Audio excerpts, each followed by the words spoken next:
Bonjour à tous et bienvenue sur Football Planet sur Africa News. En vitrine, le Raja de Casablanca remporte la Coupe de la Confédération de la CAF 2018 en battant l'AS Vita par 4-3 sur l'ensemble des matchs aller et retour. La CAF retire l'organisation de la CAN 2019 au Cameroun. 6 mois avant le début du tournoi, nous parlerons aux journalistes camerounais pour prendre le pouls de l'opinion publique. Personne ne peut arrêter les Super Falcons du Nigeria qui ont remporté leur 11e titre de champion d'Afrique avec une revanche sur l'Afrique du Sud. Le Gabonais Pierre Aubameyang en tête du classement des buteurs britanniques. Nous effectuerons une revue des performances africaines ce week-end dans les 5 meilleurs championnats. Les détails dans un instant. Le Raja de Casablanca remporte son premier trophée africain depuis 2003 avec une avance de 3-0 engrangée au Maroc. Il était très difficile pour Vita, qui est passé à côté de l'exploit, de remporter la compétition. Voici les détails. Le Raja Casablanca a remporté la Coupe de la Confédération dimanche à Kinshasa. Les Casablancais ont perdu 3-1, suffisant pour leur offrir ce trophée, qui met ainsi fin à 15 ans son titre continental.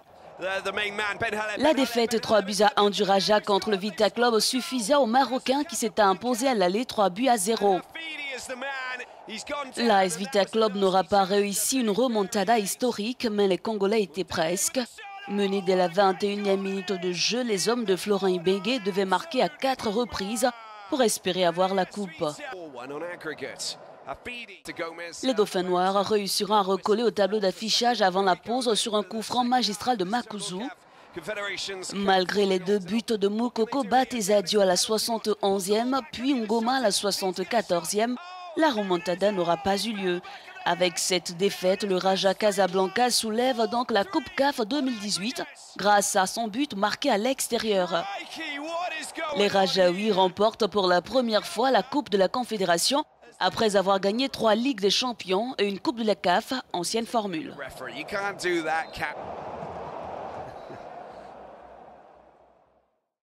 Raja a également terminé avec le meilleur buteur de la compétition, Mahamoud Benlid, qui a marqué à 11 reprises, un titre partagé avec Makousou Mondele de l'AS Vita, crédité aussi de 11 buts.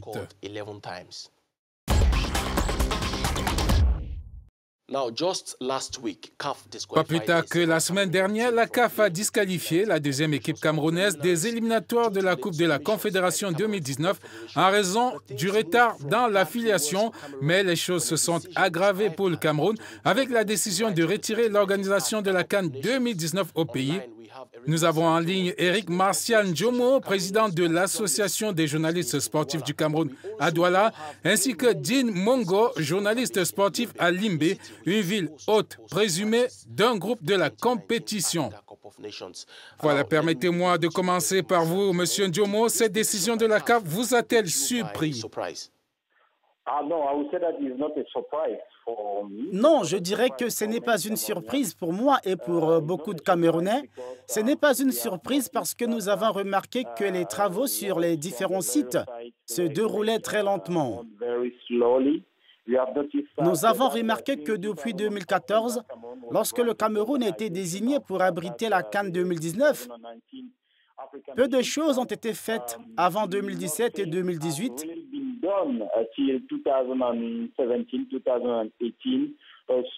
Et les responsables de la présidence, ainsi que ceux des différents ministères chargés d'organiser la compétition et de superviser les travaux des différentes infrastructures, n'ont rien fait. Et lorsque nous avons décidé de nous lancer, nous avons réalisé qu'un stade qui coûtait 60 milliards de francs CFA ailleurs, ici au Cameroun, il revient à environ 200 milliards de francs CFA.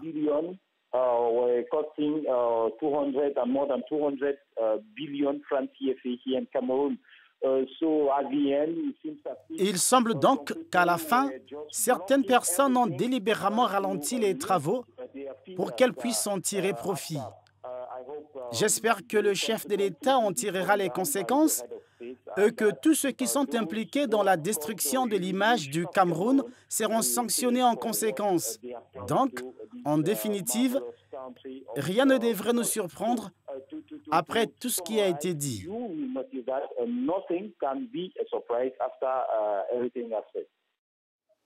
D'accord. Dean Mongo, comment les gens de la région du sud-ouest du Cameroun et de Limbé en particulier ont accueilli la nouvelle?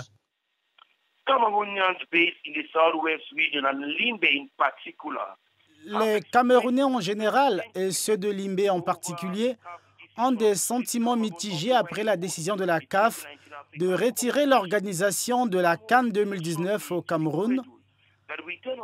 Ils considèrent que le retour de la paix dans les deux régions anglophones du pays devrait être la principale priorité et qu'au regard du climat sociopolitique actuel, l'organisation de la compétition aurait été un mauvais calcul. Ils soutiennent que le Cameroun est tombé dans son propre piège. Après avoir obtenu l'organisation de la CAN 2019, il a fait preuve d'inertie. Ce qu'on ajoute que le manque de planification conduit à l'échec.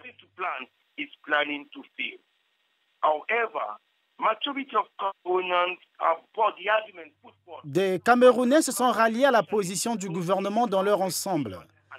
Ils considèrent que le travail accompli jusqu'à présent par le gouvernement était un engagement clair d'accueillir la compétition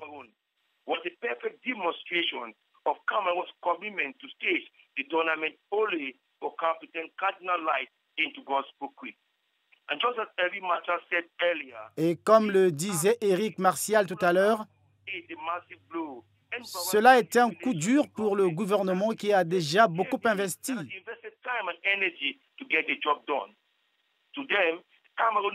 Pour eux, le Cameroun devrait obtenir un délai supplémentaire pour accomplir le travail. Il faut noter que lorsque le Cameroun a été désigné, c'était pour une compétition à 16 équipes.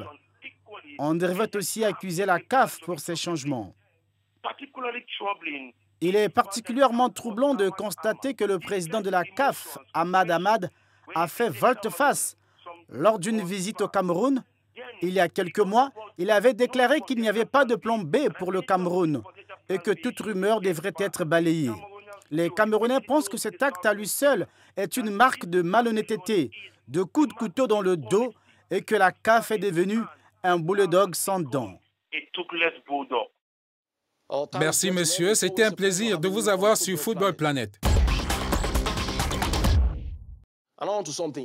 Que faudra-t-il faire pour détrôner les Super Falcons du Nigeria du fauteuil de championne d'Afrique? C'est la question sur toutes les lèvres. Elles ont remporté le championnat d'Afrique dames de football. Tout le monde en parle, mais regardez ces statistiques.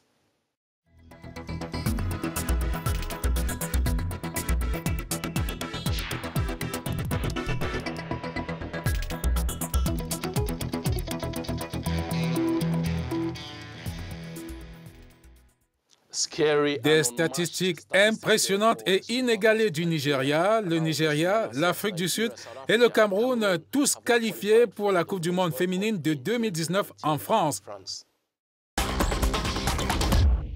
Nous commençons notre tournée européenne par la Première Ligue anglaise où un Africain fait la une des journaux. L'attaquant d'Arsenal, Aubameyang, a marqué à 2 reprises alors que son équipe était menée pour gagner le derby de Londres face à Tottenham par 4-2. Aubameyang est à la tête des buteurs de la Première Ligue avec 10 buts en 14 matchs. Dans la Ligue française, Nîmes a battu Amiens par 3-0. Les 3 buts sont le fait des Africains. Denis Bouanga du Gabon a obtenu sa 4e réalisation de la saison. Le Marocain Rachid Aliou a marqué les 2 autres buts. Toulouse et Gijon se sont séparés sur un nul de 2 buts partout. Le Marocain Naïef Agued et l'Algérien Abed Mehi ont marqué pour les visiteurs. L'Ivoirien Mars Gradel a inscrit son 5e but de la saison à la 72e minute de jeu. Le Sénégalais Ismaïla Sarr a aussi marqué son 5e but, mais pas assez pour sauver Rennes qui a perdu 1-2 face au visiteur Strasbourg. En Italie, l'Ivoirien Franck Kessie et le Milan AC se sont imposés face à Parme par 2-1. Torino a battu Genoa par 2-1. Un autre Ivoirien, Kwame Christian, a marqué l'unique but de la partie face à Genoa, son 3e but de la saison.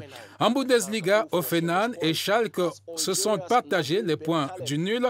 L'Algérien Nabil Bertalet a égalisé, signant son 3e but de la saison. Aucun Africain ne s'est distingué en Liga. Ainsi s'achève ce programme. Visitez notre site www.africanews.com. Pour vos commentaires et suggestions, une adresse s'affiche au bas de votre écran. Bonne semaine, au revoir.